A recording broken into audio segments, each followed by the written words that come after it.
আমাদের এলাকায় অনেক সরকারি জমি জমা আছে, যেগুলো আমাদেরকে উদ্ধার করতে হবে, খুঁজে বের করতে হবে, এবং খুঁজে বের করে জমির পরিমাণ অনুযায়ী আমরা প্রয়োজন বোধে আমরা স্বাস্থ্যসেবা কেন্দ্র নির্মাণ করব, অথবা কমিউনিটি সেন্টার নির্মাণ করব, অথবা খেলার মাঠ নির্মাণ করব, অথবা ঈদগাহ নির্মাণ করব, অথবা আমাদের কবরস্থান নির্মাণ করতে হবে।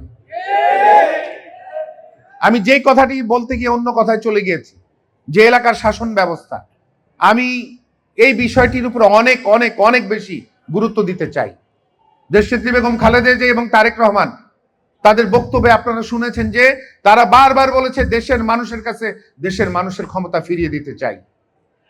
এবং আমি মনে করি যে আমাদের শাসন ব্যবস্থা আমূল পরিবর্তন আনলে, যদি আমরা একটি জায়গা তৈরি করি ঠিক এই টেবিলের মতো, যে এলাকার মুরব্বীরা, এলাকার আলেম সমাজের প্রতিনিধিগণ, এই এলাকার জ্ঞানীগুণী মানুষ, এলাকার সামাজিক সংগঠন নিয়ে যারা কাজ করেন তারা, এলাকার আমাদের তরুণ যুবকরা, আমাদের শিক্ষার্থীরা, আমাদের নারীরা, আমাদের মা বোনেরা, আমাদের কন্যা সন্তানরা এবং এই এলাকার খেটে খাওয়া মানুষ সকলে যদি একত্রে বসি এবং নির্ভয় নির্বিঘ্নে এলাকার সমস্যার বিষয়ে আলোচনা করি, আলোচনা চিহ্নিত হবে, এবং আলোচনা চিহ্নিত হলে 10 মিলে আমরা সিদ্ধান্ত দিব যে কিভাবে আমরা এই সমস্যা স্থায়ীভাবে সমাধান করার জন্য কাজ করব, এবং রাজনৈতিক দলের নেতৃবৃন্দ সহ সকলে মিলে সেই সিদ্ধান্ত বাস্তবায়নের মাধ্যমে এলাকার মানুষের সমস্যা স্থায়ীভাবে সমাধান হবে। এবং সেটার ফলে কোন রাজনৈতিক দলের নেতা এককভাবে এলাকার উপরে মাতব্বরি করতে পারবে না, এবং এলাকার মানুষের কাছে এলাকার মানুষের ক্ষমতা ফিরে যাবে। সেখানে স্বৈরাচারী হয়ে ওঠার কোনো সুযোগ থাকবে না। এবং আপনাদের সহযোগিতা চাই, যদি আমি সুযোগ পাই আপনাদের জন্য কাজ করার, আপনাদের সন্তান হিসেবে। জলাবদ্ধতার কারণে আমাদের এই অঞ্চলে ঠিকমতো পানি নিষ্কাশন সময় মতো না হওয়ার কারণে, এবং আশ্চর্যজনক হলেও শুষ্ক মৌসুমে আমাদের রাস্তাঘাটে পানি থাকে। কোন এলাকায় এটা দেখবেন, একমাত্র আমাদের এলাকায়, একমাত্র আমাদের এলাকায়।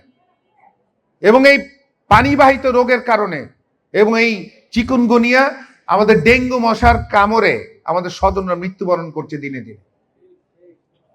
আমাদের স্বজনরা, এইখানে একটি সরকারি হাসপাতাল না থাকার কারণে আমাদের স্বজনরা গাড়িতে উঠতে যেতে যেতে মৃত্যুবরণ করে। অনেক সমস্যা জর্জরিত। এই সমস্যাগুলো কারো পক্ষে একা সমাধান করা সম্ভব না, বাস্তবিক না। আমাদেরকে বাস্তবতা চিন্তা করতে হবে, বাস্তবিক চিন্তা করতে হবে, যেটা সম্ভব সেটা নিয়ে আমাদেরকে কাজ করতে হবে। আমরা কোনো প্রতিশ্রুতি দিতে চাই না। আমরা ঠিক যেটা তারেক রহমান বলেছেন, আমার প্রিয় নেতা, যে আমরা এলাকার বিষয়ে আমিও পরিকল্পনা করেছি। আমি ইতিমধ্যে 20টি অঙ্গীকারবদ্ধ হয়েছে আপনাদের কাছে। আমি 5ই আগস্টের পর থেকে বিভিন্ন এলাকায় আপনাদের কাছে গিয়েছি, আপনাদের বক্তব্য শুনেছি, আমি আপনাদের বক্তব্য লিপিবদ্ধ করেছি, এবং আপনাদের কথাগুলি আমার এই অঙ্গীকারে নিয়ে এসেছি।